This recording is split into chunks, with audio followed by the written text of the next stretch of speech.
Muito obrigada por todos. Que sala linda, maravilhosa, lotada. Então, temos aqui algumas perguntas. Muito obrigada, Stefano, Leandro, aí, pela essa organização maravilhosa. Então, vamos à primeira pergunta para o Stefano. Qual é o país onde é mais difundido a alquimia? Então, vamos dizer assim, se a gente for olhar do ponto de vista teórico, né, a gente vai ver que na Europa tem muitos estudiosos, tem muito mais estudiosos, assim, na Itália, no meu país, você vai encontrar muita gente que estuda alquimia. Não vai, assim, tipo na minha cidade, por exemplo, toda noite tem uma palestra de alquimia acontecendo em algum lugar. Porque a alquimia, ela é muito confundida, né, hoje em dia como uma disciplina esotérica, né? Então eu digo, se você me for me perguntar assim, eu diria que existem estudiosos de alquimia na Europa, no Oriente Médio, né? Porque tem muitas pessoas, eu diria que não sei se tem um país mais forte. Eu acredito que todos os países da Europa, né, gosta muito de estudar isso. No Brasil tem pouca gente que estuda alquimia, né? Se você for olhar assim, quais são os grupos que mais estudam alquimia que tem assim no Brasil, eu diria que seria as pessoas que praticam a maçonaria, porque a maçonaria hoje em dia é o que mais se parece com um estudo da alquimia teórica, é porque a maçonaria se inspira muito na alquimia. Tem muita coisa que eu falo, às vezes a pessoa vai lá, eu falo do vitriol, aí você coloca vitriol no Google, vai dar um site de maçonaria que explica o que é o vitriol, porque a maçonaria pega muito o bonde da alquimia. Só que ele pega o bonde da alquimia como os rituais, como uma forma de se aprimorar o ser humano.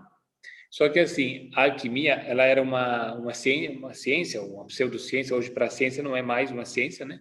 Mas podemos dizer que era uma pseudociência, para a ciência moderna não é, mas é uma coisa antiga e que apenas era difundida entre o maestro e o discípulo. Por isso que quem tenta estudar alquimia pelos livros se dá mal, porque você tem que primeiro ser iniciado. E aí esse negócio de ser iniciado acabou dando origem a esses grupos esotéricos. E aí muitas vezes esses grupos esotéricos, como por exemplo Rosa Cruz, que é diferente da maçonaria, eles estudam muitas coisas da alquimia, mas eu vejo que eles estudam de uma forma muito teórica, muito esotérica. E por exemplo, eu sempre que eu falo de alquimia, eu posso ser mal interpretado, porque a pessoa ou acha que eu sou uma coisa dessa, assim, meio esotérica. O processo da alquimia é muito confundido, às vezes, com bruxaria, com a magia ou com a maçonaria, né? Na verdade, a alquimia que a gente pratica aqui é uma alquimia, né, que tem uma pesquisa, um estudo. Por exemplo, eu tenho uma linhagem. A minha linhagem, quando você pergunta, você é um alquimista, qual a sua linhagem? Você tem que perguntar assim. Aí o cara fala, não, eu sou discípulo do João Aleixo. Aí você vai entender quem é o maestro. Então, o João Aleixo é o maestro de alquimia da saúde. Então, é uma terapia holística baseada na alquimia. Então, por exemplo, quando você conhecia um cara que é italiano, que é amigo da minha mãe, e ele é um dos maiores, é um cara que possui a maior biblioteca particular de alquimia da Itália. Está na casa dele.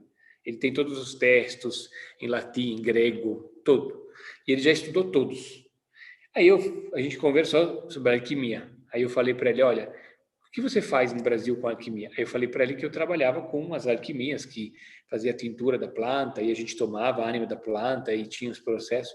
Ele falou para mim assim, entendi. Então você pratica a via úmida, a via das águas corrosivas, muito perigosa. Eu não pratico essa via. Eu só fico estudando e meditando. Ele falou assim para mim, né?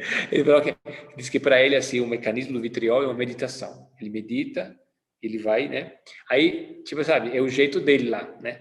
Aí o vitriol, por exemplo, nosso processo, o vitriol é feito, é um processo que dura 5 anos, é um processo que a gente usa plantas, minerais preciosos, né?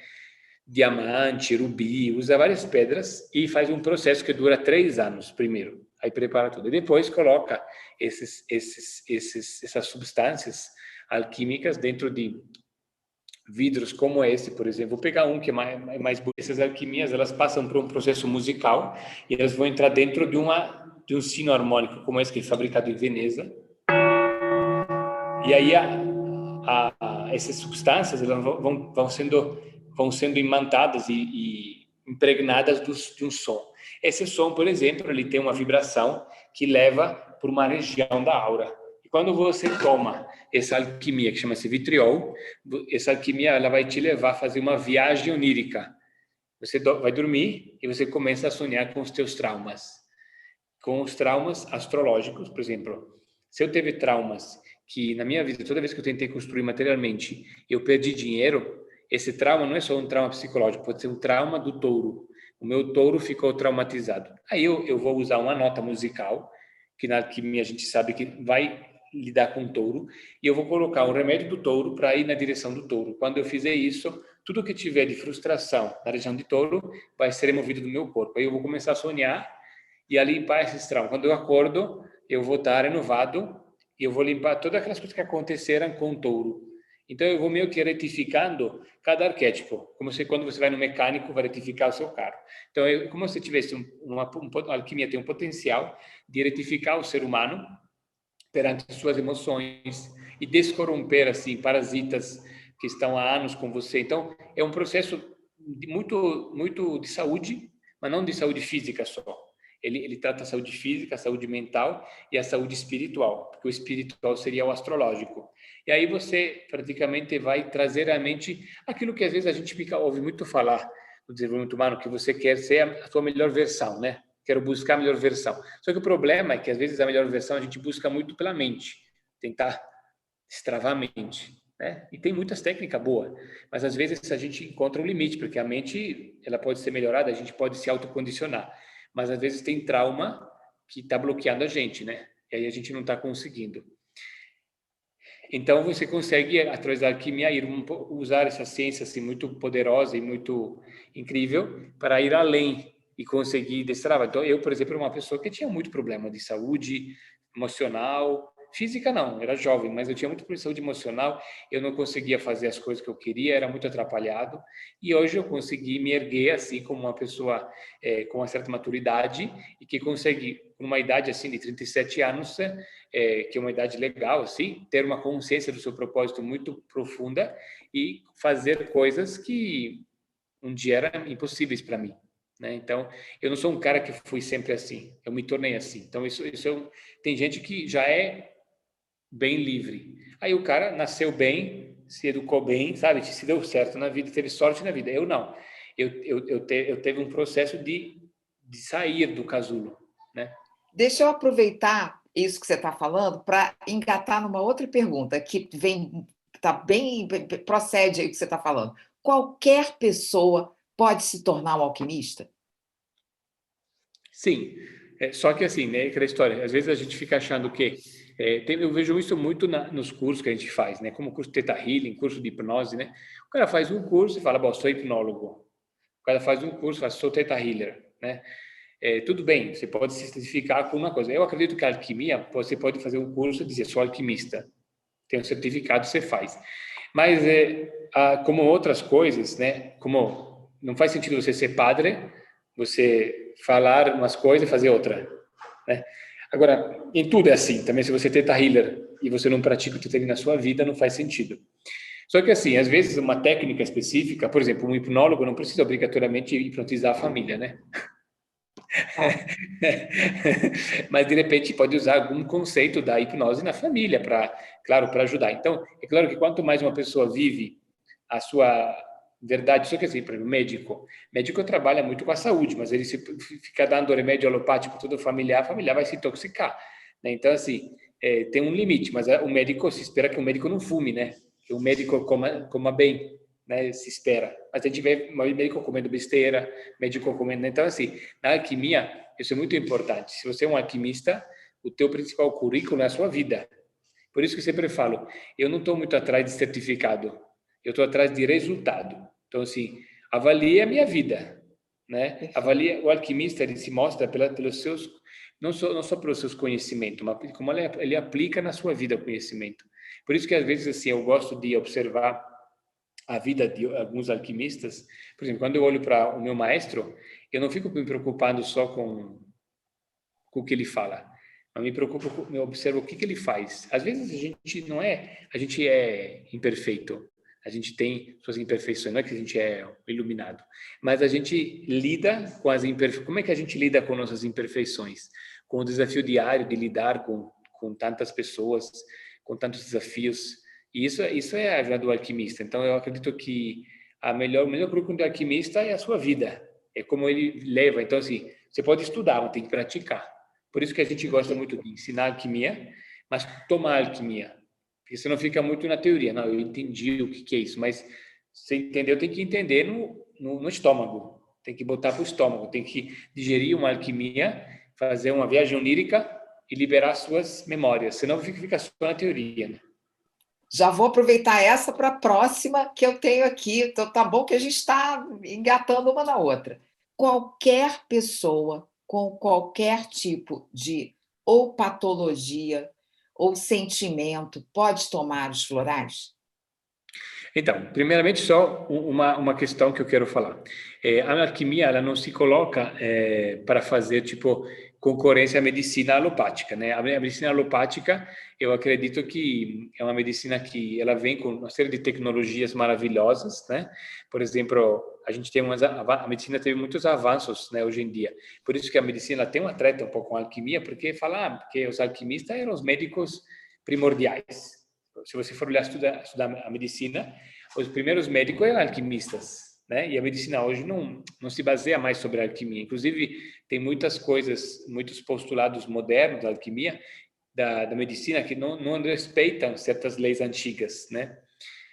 Isso porque tem sempre, infelizmente, assim, no mundo moderno, está tendo uma falta de gratidão, né? Porque eu acredito que a medicina veio da alquimia, então ela deveria respeitar isso, deveria respeitar.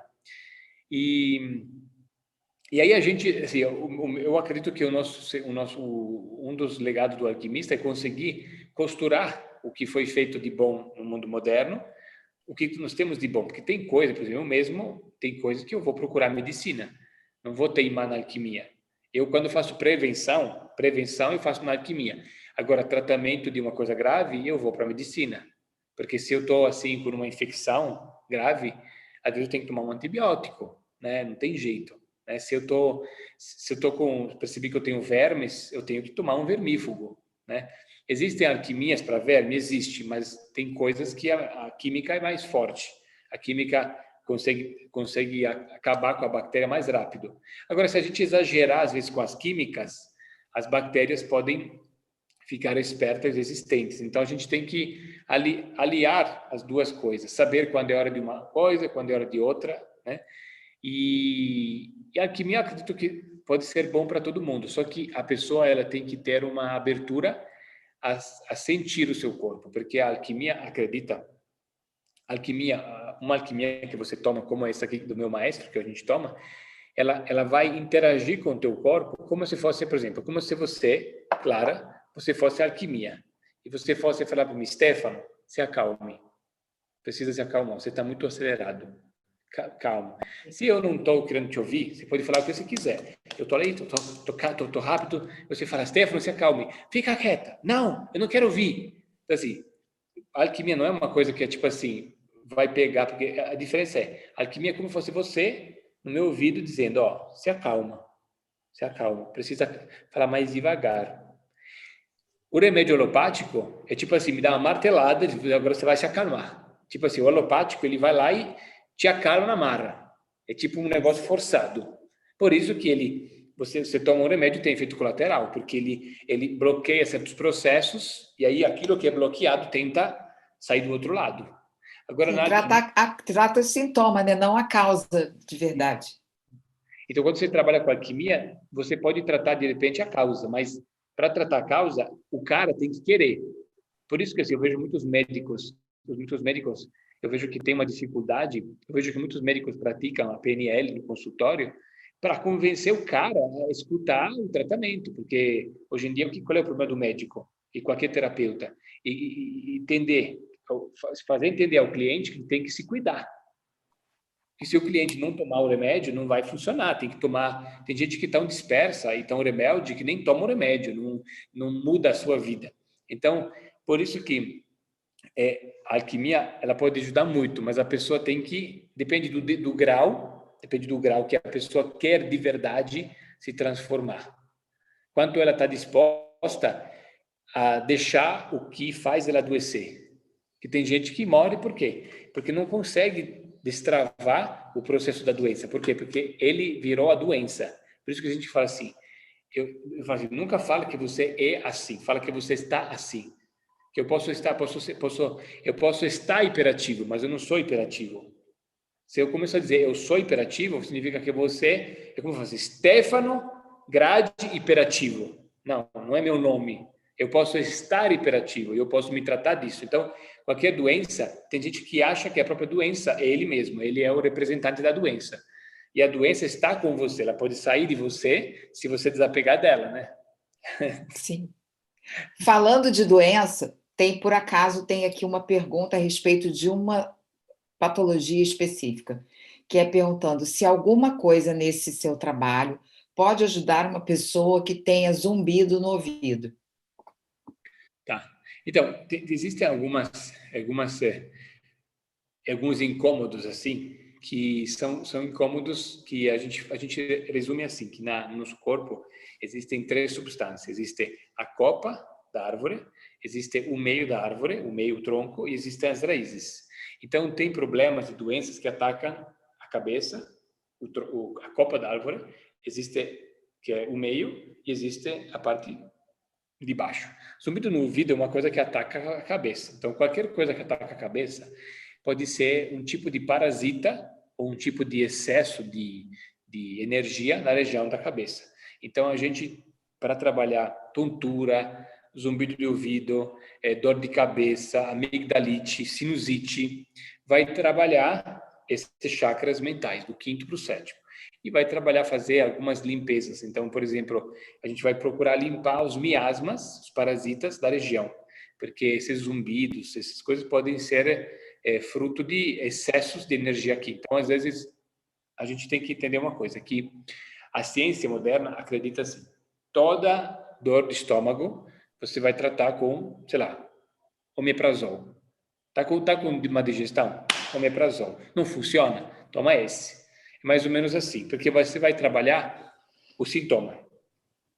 Na alquimia, a gente pode também trabalhar um pouco o sintoma de maneira assim, você pode fazer, por exemplo, uma argila, colocar um óleo essencial que trabalha a região da cabeça. Você pode fazer um óleo essencial, essa pessoa pode fazer um plastro de argila, por exemplo, aqui na garganta toda, aqui na região toda, e pode misturar essa argila verde com óleo essencial de eucalipto glóbulo, por exemplo.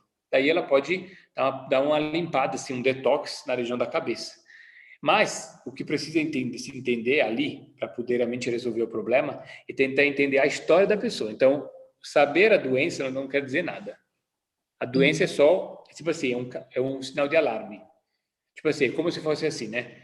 Sinal de alarme, essa casa está sendo roubada, tem ladrão na casa. Então, qualquer doença é como se fosse um alarme, pem, pem, pem, tem ladrão na casa. E aí você vai fazer o quê? Aí você tem que descobrir aonde que está o problema na casa. Será que eles entraram por onde? Aonde que entraram os ladrões? Aonde que eles estão? O que está acontecendo? Eles vieram buscar o quê? Eles vieram roubar o quê? Dinheiro, televisão, vieram tentar sequestrar alguém na casa. O que estão fazendo esses ladrões lá dentro? Para saber isso, tem que ser a história da pessoa. Então, quando você quer trabalhar um problema, a gente não se importa com a doença, a gente se importa com o doente. Então, a história da pessoa, ela vai revelar o que vai ser tratado. Então, cada um de nós tem uma história única e prima, e nós temos que entender a história do paciente. E aí tentar entender onde que os ladrões estão fazendo a farra, né? Sim, sim. Então, muito interessante essa sua explicação. E tem aqui uma pessoa que fez uma pergunta a respeito do vitriol. Que Áries seria. Qual seria o trauma de Áries, por exemplo? Então, o trauma de Áries Áries é o quê? A coragem. Então, o que seria um trauma de Áries? Seria a covardia. Entendeu? Então, uma pessoa, por exemplo, vou fazer um exemplo, eu sou Áries de signo, mas eu já me acovardei muito. Às vezes, quando eu encontro uma pessoa muito forte, já teve sócios que eu quase fiz sociedade com uma pessoa e eu não consegui fazer porque toda vez que essa pessoa ela queria decidir alguma coisa, ela como fosse um braço de ferro, ele sempre queria me vencer e eu não conseguia dizer não, eu não vou querer. Pra vocês terem uma ideia, para eu poder conseguir dizer para ele que eu não queria, teve que mandar via áudio, falar assim, eu não quero, não quero, que eu não consegui, na frente da pessoa não conseguia, porque o Ares dele era muito forte e eu ficava com medo dele, né? Agora, tem horas que você encontra um Ares mais fraco do que o seu, e você consegue se manifestar, mas tem horas que a gente realmente encontra pessoas opressoras, né? Então, o que pode ser um trauma de Ares? Pode ser, por exemplo, você, quando era criança, o seu pai, que tem a ver com a energia de Marte, de repente, teu pai era covarde. Você vê teu pai como uma pessoa fraca, que não tem coragem, né? Que não tem coragem de dizer o que ele tem que dizer. Então, você, de repente, tem no teu mapa uma energia de Ares muito importante e você vê teu pai sendo um covarde, se aproveitando da esposa frágil e oprimindo sua mãe. Então, você vai ficar assim com aquela coisa, assim, nossa, meu pai fez isso. Aí você vai ficar com medo. Se você é uma mulher, de repente, você vai ficar com medo dos homens. Se você é um homem e o seu pai tentou lhe acovardar, você vai ficar com aquela sensação e aí aquilo vai gerar um padrão negativo em você. Aí é um trauma de Áries. Então, Uhum. entenda, se eu no meu mapa tenho muito desafio com Áries, na casa 1 de Áries, eu tenho muito planeta, e na minha vida de infância eu teve experiências negativas de Áries, e isso não é só um trauma psicológico, vira um trauma astrológico. E aí a gente vai tratar isso. Aí tem uma alquimia, que chama-se Vitriol 1, e o Vitriol 1 vai resgatar essa informação para limpar os teus planetas na casa 1 e fazer com que a tua casa astrológica volte a brilhar. Porque nosso mapa astrológico é um sistema de imãs do propósito. Então, todos nós temos um mapa que atrai nos propósitos. Você, Clara, por exemplo, tem o seu mapa, tem o meu mapa. Você está aqui fazendo o que está fazendo porque o teu mapa te guiou a estar aqui. Mas, às vezes, o teu mapa ele pode não estar em 100% imantado, ele pode estar em 70%. Aí, se você limpa os teus vitrióis, você volta a ganhar os 100%. Por isso que muita pessoa idosa, você pode verificar que muito idoso, ele tem muita experiência, mas ele não tem mais esperança. Você vê que o idoso fica ali e fala, não, um tempo quando era jovem. mas tem idoso não, que tem idoso que fala que não, que ele quer fazer. O meu eletricista tem 83 anos, ele quer fazer engenharia de helicóptero. Que massa.